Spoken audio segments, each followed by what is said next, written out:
Hi everyone. So this is a makeup video for anyone who wasn't there on day 9, which I think is the 28th of September. Okay, a few things to notice is that the next class we have is, first of all, we don't have class next week because of Yom Kippur. We also do not have an Ed Puzzle video due next week because of Yom Kippur. The next class is October 12th, but we're going to be making breakfast for fifth graders in the sukkah. So if you are not taking the SAT at 8 o'clock or PSAT or ACT at 8 o'clock, you're going to come downstairs at 8 o'clock and help me with breakfast making for the fifth grade. October 19th will be a regular class, but the next Ed Puzzle will be produced on October 21st, due on October 26th. So because of the holidays that are coming up, you have reduced work. And yeah, and I hope you feel the joys of the holiday because of it. Okay, so here we go. Here's some questions that we should have answered already right now. And if you could answer these 7 questions as the first part of your email that you're sending me with all the answers, so 1 to 7, answer these for me. All right, so you just answered those questions, and now we're up to the topic of Cain and Abel. And our hope is that actually we should be able to answer these same questions at the end of the Cain and Abel stories. At first, it was about the creation story, but then we'll hopefully be able to answer these same questions about Machloket after the Cain and Abel story. So I've got I've got 7 questions. Can you come up with 3 questions of your own? So read the text, and using all the skills you learned by studying how Rashi looks at text, please do the same here. Give me 3 questions that you come up with here. All right. So here come my questions. Here's one of mine. Now, first of all, that's weird that I can't even see this question here. Let me escape and let's see what happens. Oh, good. Do the name Cain, acquisition, and Abel, which means hevel or wisp of breath, vanity, or vapor, give us any insight into who these boys are or who these boys will be? Okay, please answer that question. Let's go back to our current slide. Good. Okay, next. Why does Cain's name have a reason, but Abel's does not? So look at that for a second. Oh, sorry. So, and of course we can't see it here. Okay, here we go. So if we look at that, let me go back there. Good. Now the man knew his wife Eve, and she conceived and bore Cain, saying, I have gained a male child with the help of God. So Cain is not only born to Eve, but Eve explains the name of Cain. Cain means I have gained a male child with the help of God. So like that's the translation of that word. Oh, what does Cain mean? Cain means I have gained a male child with the help of God. But then she bore Abel. Where how come Abel doesn't have an explanation next to his name? So that's your question number 8. And question number 9 is,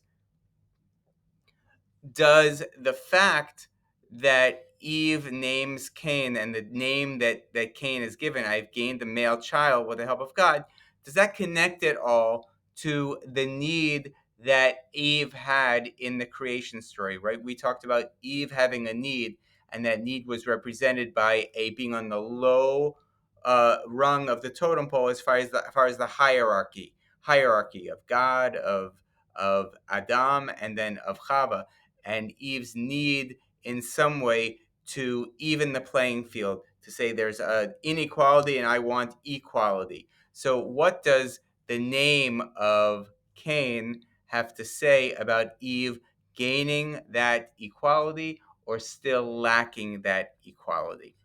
All right, next question.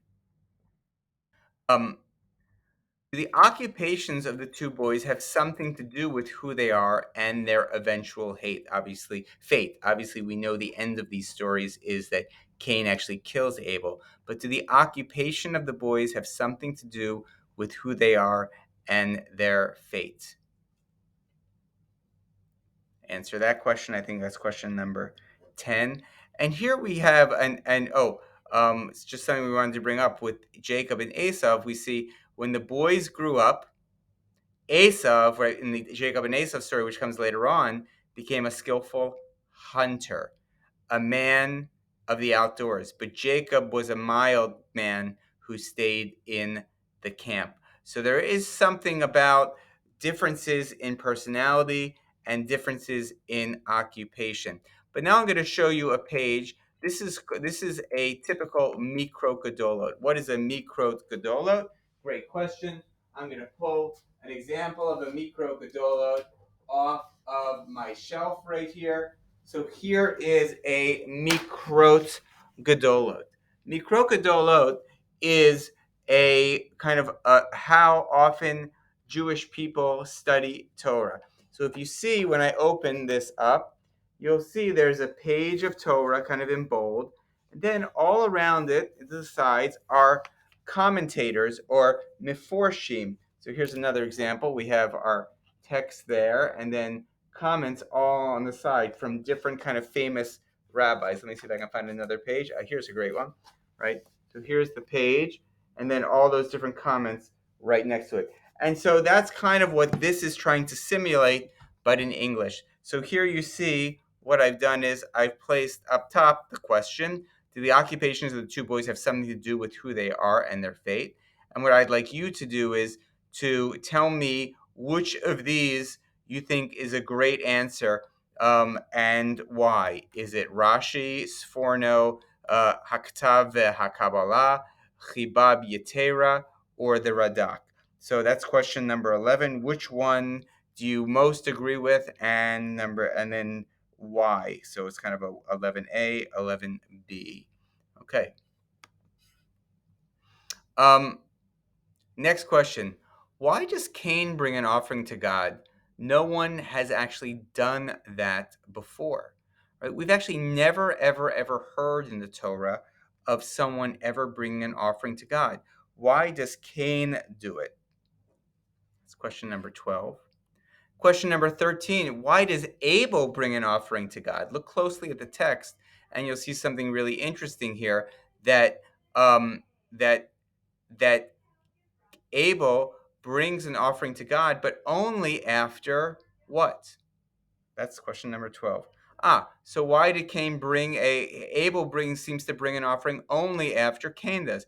Cain some way thinks of it in an organic way, and Abel says, oh, look what my brother's doing, and I'm going to do it as well. And look actually what the difference is between the different things that are offered. Abel almost looks at what his brother brings and deliberately in some way brings more. And if we look and actually say, if we also look above, look at this when it says, Abel became a keeper of sheep, Cain became a tiller of soil. Why is it? Why is it that if Cain was born first and then Abel is born, who should actually be the first person that is talked about when we talk about occupation? Oh, it should be Cain. But look what's happening here. Abel became a keeper of sheep. Abel was talked about as the first person with an occupation, as if to say, Cain looked at Abel and said, Abel, oh my goodness, you have an occupation. I need an occupation. And so now we see actually there's a little bit of competition going on here. Cain sees Abel doing one thing, and Cain says, I can do it too. Then Abel sees Cain doing something and says, I can do it too. And maybe I can do it too, but better. So now we're seeing that these boys are conflict, conflict, conflict, conflict, just from a close reading of the text. Next question. Question number 14. Why does God accept Abel's offering and not Cain's? Isn't Cain's a more authentic offering? Isn't Abel's offering a copycat offering? That's a great question. And so if you could answer that question, why does God accept Abel's offering and not Cain's? That is your final question of the day. I think it's either 14 or 15. You can go ahead and get credit for this class by emailing me the answers to the 15 questions.